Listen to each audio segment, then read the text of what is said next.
Hello friends. तो आज हम डिस्कस करने वाले हैं इन्फ्लेशन यानी कि मुद्रास्फीति के बारे में। ये क्या होता है, इसके होने के क्या कारण है और ये कितने प्रकार का होता है। और सबसे मेन इंपॉर्टेंट चीज कि अगर किसी कंट्री में इन्फ्लेशन बहुत हाई है तो उस कंट्री को किन समस्याओं का सामना करना पड़ सकता है। और सबसे मुख्य चीज हम इसे यहाँ पे डिस्कस करेंगे कि हमें इस समय एफडी में इन्वेस्ट करना चाहिए या नहीं करना चाहिए, और नहीं करना चाहिए तो क्यों नहीं करना चाहिए। तो वीडियो में बने रहिए। मेरा नाम है प्रतीक। चलिए स्टार्ट करते हैं। यहाँ पे मैंने दोनों भाषाओं का यूज किया है, हिंदी एवं इंग्लिश, तो आप जिस भी भाषा में कंफर्टेबल हो आप उससे पढ़ सकते हैं। इन्फ्लेशन यानी कि मुद्रास्फीति। Inflation is a rise in prices which can be translated as the decline of purchasing power over time. मतलब मुद्रास्फीति कीमतों में वृद्धि है जिसे समय के साथ क्रय शक्ति में गिरावट के रूप में अनुवादित किया जाता है। सिंपल सा है, मतलब अगर गुड्स और सर्विसेज के prices day by day increase करते रहेंगे, दिन प्रतिदिन बढ़ते रहेंगे, तो इससे क्या होगा कि जो करेंसी है उसकी परचेजिंग पावर यानी कि खरीदने की क्षमता, क्रय क्षमता गिर जाएगी। और क्रय क्षमता गिर जाएगी तो यही सबसे मुख्य कारण है इन्फ्लेशन का। मान लीजिए आज से 5 या 10 साल पहले आप 1 रुपए में काफी कुछ खरीद सकते थे। आप 1 रुपए में टॉफियां खरीद सकते थे, बिस्किट्स खरीद सकते थे। लेकिन आज अगर वही दोनों चीजें, अगर आप हम टॉफी और बिस्किट की बात करें, आप वही चीजें खरीदने जाते तो आपको उसके लिए 5 से 10 रुपए देना पड़ता है। तो डिफरेंस देख पा रहे हैं आप। आज से 5 या 10 साल पहले आप 1 रुपए में काफी कुछ खरीद सकते थे। आज 1 रुपए की वो कीमत नहीं रह गई है जो उस समय हुआ करती थी। आज उन्हीं चीजों को खरीदने के लिए आपको 5 या 10 रुपए देने पड़ रहे हैं। तो इससे क्या हो रहा है कि 1 रुपए की जो परचेजिंग पावर थी आज वो परचेजिंग पावर नहीं रही है। 1 रुपए के अंदर जो क्रय क्षमता थी आज वो 1 रुपए की वो क्रय क्षमता नहीं रह गई, वो गिर चुकी है। आज आप किसी भी दुकान में 1 रुपए लेके चले जाएं, दुकानदार आपको साफ मना कर देगा कोई भी चीज देने से। Second, inflation is the rate at which prices for goods and services rise. Inflation एक तरीके की मेजरेबल स्केल है जिसपे हम मेजर करते हैं कि जो प्राइस चेंजेस हैं उनकी स्पीड क्या है, किस गति से प्राइस चेंजेस हो रहे हैं, किस गति से परचेजिंग पावर किसी भी करेंसी की गिर रही है। तो आगे बढ़ते हैं नेक्स्ट स्लाइड की ओर। यहाँ मैंने बहुत ही अच्छी तरीके से समझाने की कोशिश करी है कि कैसे प्राइस चेंजेस हो रहे हैं बाय द ईयर। जैसे कि आप देख पा रहे हैं कि 1970 में जो कॉफी मग स्टारबक्स से लेते हैं, काफी उनकी कॉफियां काफी महंगी होती हैं, तो 1970 में एक कप कॉफी 0.25 सेंट्स की मिलती थी। हम इसको इंडियन कॉन्टेक्स्ट में देखते हैं तो अगर हम इंडियन करेंसी में अगर देखें तो हम इसको 25 रुपए कंसीडर कर लेते हैं। तो एक कॉफी 1970 में जो 25 रुपए की मिला करती थी, वही आज एक कॉफी अगर हम 2022 या 23 की बात करें तो वही एक कॉफी 185 रुपए या 200 रुपए की मिल रही है। वैसे तो ये डॉलर्स में है, 1.85 डॉलर, बट हम इंडियन कंटेक्स्ट में इंडियन करेंसी के रूप में देखते हैं। तो जो चीज 1970 में 25 रुपए की मिला करती थी वही आज 2022 में 185 या 200 रुपए की मिल रही है। बाय द टाइम 1970 में 25 रुपए की, 1980 में 45 रुपए की, 1990 में 75 रुपए की, 2000 में 100 रुपए की और 2010 में 125 रुपए की। इसी तरीके जो प्राइसेस में जो चेंजेस आ रहे हैं बाय द टाइम, उसी को हम इन्फ्लेशन कंसीडर करते हैं कि 19 उन जो 25 रुपए की क्षमता 1970 में थी वो आज 25 रुपए की वो क्षमता 2022 या 23 में नहीं रह गई। इसी को हम इन्फ्लेशन कहते हैं। कॉजेस ऑफ इन्फ्लेशन, मुद्रास्फीति के कारण। तो यहाँ पे मैंने कुछ, ऐसे तो बहुत सारे कारण हो सकते हैं बट यहाँ पे मैंने कुछ चुनिंदा कारणों को ही लिखना सही समझा है, तो देखते हैं उनको। An increase in the supply of money is the root of inflation. मतलब अगर मार्केट में अगर करेंसी की सप्लाई, मनी की सप्लाई ज्यादा हो जाएगी तो ये सबसे मेन कारण है इन्फ्लेशन का। ये दोनों पॉइंट इंटरकनेक्टेड है। Printing and giving away more money to citizens, मुद्रण और नागरिकों को अधिक पैसा दे देना। हाँ, इससे ये लोग सोचते हैं कि अगर गवर्नमेंट के पास प्रिंटिंग प्रेस है तो वो ज्यादा से ज्यादा नोट छाप के हम सबको अमीर क्यों नहीं बना देती। इसका बहुत एक अच्छा मैं एग्जांपल देता हूं कि मान लीजिए मारुति सुजुकी की कोई भी कार आज 10 लाख रुपए की आ रही है। कुछ लोगों के पास ही क्षमता है कि वो उस 10 लाख की कार को खरीद पाए या अफोर्ड कर पाए। अगर सरकार सभी को नोट छाप के अमीर बना देगी तो सभी लोगों के मन में ये डिजायर पैदा होगी, इच्छा पैदा होगी कि वो भी मारुति सुजुकी की वो 10 लाख रुपए वाली कार खरीदे। तो इससे क्या होगा, जो मारुति सुजुकी की जो कार की जो रियल वैल्यू है वो आज की डेट में 10 लाख रुपए है। अगर लोगों के पास ज्यादा पैसा हो जाएगा तो डिमांड बढ़ जाएगी, सबकी इच्छा होगी कि वो कार खरीदें। तो क्या होगा, उससे जो उसकी एग्जैक्ट वैल्यू वो बढ़कर कई गुना हो जाएगी। मान लीजिए 50 लाख हो जाती है, तो क्या हुआ, इन्फ्लेशन बढ़ गया, लोगों की खरीदने की क्षमता बढ़ गई, लोगों की खरीदने की डिजायर बढ़ गई, जिससे क्या हुआ, मार्केट में मनी सप्लाई ज्यादा हो गई, जो चीजों की जो रियल कीमत थी वो बढ़कर 4 गुना 5 गुना बढ़ गई उनसे ज्यादा। Legally devaluating reducing the value of the legal tender currency. अच्छा, इसमें एक पॉइंट दिया है, legal tender currency. Legal tender currency क्या होता है? पेपर करेंसी, नोट, और जो हमारे कॉइन्स होते हैं, सिक्के, ये होते हैं लीगल टेंडर करेंसी। अगर इनकी वैल्यू गिर जाती है, इससे भी इन्फ्लेशन मार्केट में आ जाता है। अब हम नेक्स्ट स्लाइड में बात करते हैं टाइप ऑफ इन्फ्लेशन, मुद्रास्फीति के प्रकार। वैसे तो मुद्रास्फीति के कई प्रकार हैं, बट मैंने यहाँ पे ये रीजंस के बेस पे लिखा है। तो पहला होता है डिमांड पुल इफेक्ट, मांग जनित, कॉस्ट पुश इफेक्ट, लागत जनित, स्ट्रक्चरल इन्फ्लेशन, संरचनात्मक। Demand pull effect, demand pull effect मैं फिर मारुति सुजुकी का वही एग्जांपल लूंगा कि मान लीजिए मारुति सुजुकी ने अपनी एक कोई कार लॉन्च करी, नई कार, मार्केट में उसकी काफी ज्यादा डिमांड हो गई। अब मारुति सुजुकी उतनी कारों की सप्लाई कर नहीं पा रही है, उतनी कारें प्रोड्यूस नहीं कर पा रही है, तो क्या होगा, लोग ज्यादा कीमत देकर उस कार को खरीदने की चाह रखेंगे, क्योंकि डिमांड ज्यादा है तो लोग उसके लिए उसको ज्यादा कीमत देने की कोशिश करेंगे। मान लीजिए कार है 10 लाख की, लोग कह रहे हैं कि 15 लाख रुपए हमसे ले लो, हमें ये कार दे दो। तो क्या हुआ, जो कार 10 लाख की थी वो ओवर प्राइस हो गई, वो 15 लाख की हो गई जाके। इससे क्या हुआ कि इन्फ्लेशन मार्केट में आ गया, क्योंकि डिमांड ज्यादा होने से जो चीजों की रियल कीमत थी वो बढ़ गई, गुड्स और सर्विसेज की जो एग्जैक्ट वैल्यू थी वो बढ़ गई, इन्फ्लेशन आ गया। जो परचेजिंग पावर थी करेंसी की वो गिर गई। अब दूसरा है cost push effect. Cost push effect, इसका मेन, इस इन्फ्लेशन का मेन कारण है प्रोडक्शन।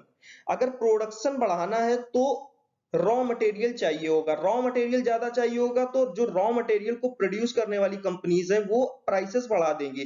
जब प्राइसेस बढ़ा देंगी तो एंड प्रोडक्ट भी महंगा हो जाएगा, इससे भी इन्फ्लेशन बढ़ता है। स्ट्रक्चरल इन्फ्लेशन, स्ट्रक्चरल इन्फ्लेशन एक अलग टाइप का इन्फ्लेशन है, जैसे कि इसको बोलते हैं कि अर्थव्यवस्था में कुछ कमियां आना, जैसे कि लोग कालाबाजारी करते हैं या फिर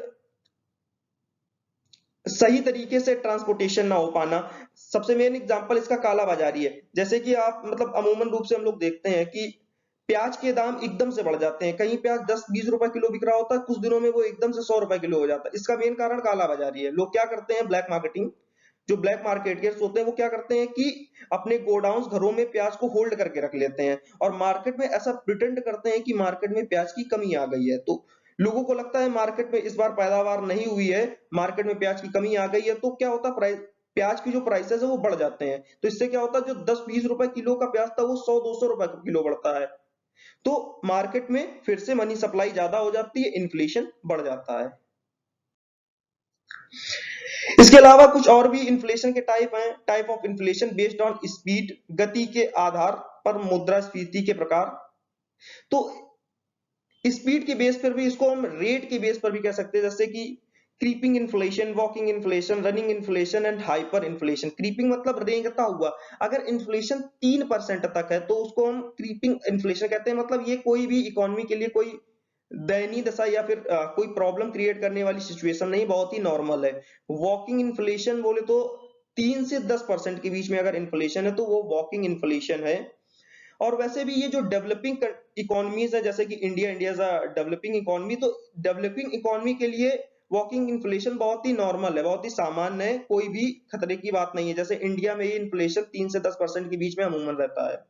तीसरा, रनिंग इन्फ्लेशन, दौड़ता हुआ इन्फ्लेशन। मतलब अगर इन्फ्लेशन 3% सॉरी 10% से लेके अगर 30% के बीच में है तो उसको हम रनिंग इन्फ्लेशन कहते हैं, और ये किसी भी इकोनॉमी के लिए बहुत ही सोचने वाली समस्या है। और हाइपर इन्फ्लेशन मतलब इन्फ्लेशन जो अपनी गति से बाहर हो चुका है। अब किसी भी इकोनॉमी में मनी वैल्यू इतनी ज्यादा सप्लाई हो गई है कि उसको कंट्रोल कर पाना मुश्किल है। चीजों के प्राइसेस इतनी तेजी से बढ़ रहे हैं कि उसको कंट्रोल कर पाना मुश्किल है। इसको कंट्रोल, हाइपर इन्फ्लेशन को कंट्रोल करने की बहुत आवश्यकता है, बट इसको कंट्रोल करना काफी टफ होता है।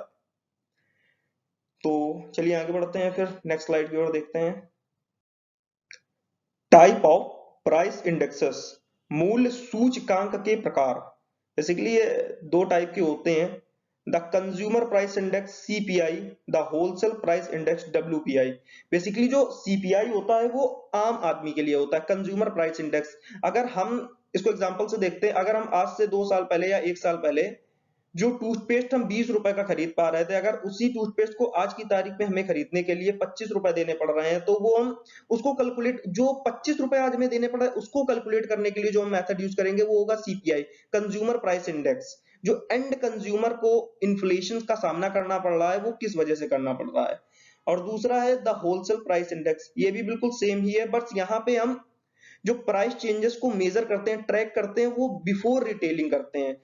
कंज्यूमर प्राइस इंडेक्स में हम रिटेलिंग के टाइम पर एंड कंज्यूमर की दृष्टि से हम मेजर करते हैं इन्फ्लेशन को, और होलसेल प्राइस इंडेक्स में हम बिफोर रिटेलिंग मतलब नॉर्मल जनता के उपलब्ध होने से पहले हम उसको मेजर करते हैं। The formula of measuring inflation, बहुत सिंपल सा फॉर्मूला है, बेसिकली ये फॉर्मूला सीपीआई बेस्ड है, consumer price index. Present inflation rate equal to final CPI index value divided by initial CPI value multiplied by 100। बहुत simple सा formula है, same ऐसा ही formula wholesale price index का होता है, बट मैंने यहाँ पे सिर्फ CPI का ही मेंशन किया है। चलिए फिर आगे बढ़ते हैं। ये मैंने बोला था आखिरी में कि हमें इस समय एफडी में इन्वेस्ट करना चाहिए कि नहीं करना चाहिए, उस पे बेस्ड है। Inflation rate in India and FD interest rate in India, Bharat में मुद्रास्फीति दर और भारत में एफडी ब्याज दर। तो भारत में जो अभी देखा जाए तो जैन 2023 में जो इन्फ्लेशन रेट है वो थोड़ा सा बढ़ गया, 6.50% हो गया है। वहीं अगर देखा जाए तो interest rate on FD, fix deposit पे जो हमें इंटरेस्ट रेट मिल रहा है वो डिफरेंट डिफरेंट बैंक के कंटेक्स्ट में कुछ अंतर भी हो सकता है बेसिकली। तो अगर हम 7 दिन से 10 साल तक के टेन्योर की, मतलब 7 से 10 साल के बीच के निवेश की बात करें तो ये कुछ 4.75% से लेके 7.00% होता है आम आदमी के लिए। वहीं अगर सीनियर सिटीजन की बात करें तो ये 5.25% से लेके 7.75% तक भी हो सकता है। मैंने जैसे पहले भी बताया था कि ये डिपेंड करता है बैंक्स पे। कुछ प्राइवेट बैंक्स होती हैं वो काफी अच्छे इंटरेस्ट रेट ऑफर करती हैं, वहीं अगर हम सरकारी बैंक्स देखें तो उनके इंटरेस्ट रेट काफी थोड़े से डाउन होते हैं as compare to private banks. तो अगर हम बात करें 4.75%, हम सबसे मिनिमम वाला पहले कंसीडर करते हैं फॉर आम आदमी, फॉर जनरल पब्लिक। तो इन्फ्लेशन है 6.50%। अगर आप हम सोचते हैं, लेट्स कंसीडर कि आप 100 रुपए इन्वेस्ट करते हैं एफडी में, तो 100 रुपए अगर आप इन्वेस्ट करेंगे एफडी में 1 साल के लिए, तो आपको नेक्स्ट ईयर इंटरेस्ट के साथ आपकी जो वैल्यू हो जाएगी आपकी इन्वेस्टमेंट की, वो हो जाएगी 4.75 प्लस 100, मतलब 104 रुपए 75 पैसे।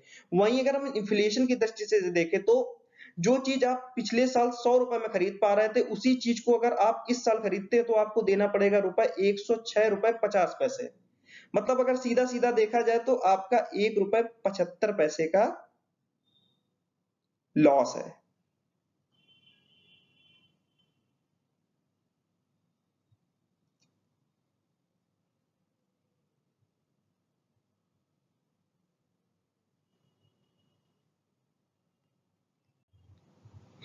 ₹1.75 का लॉस है। तो क्या हुआ, एफडी में इन्वेस्ट करने का फिर फायदा क्या हुआ?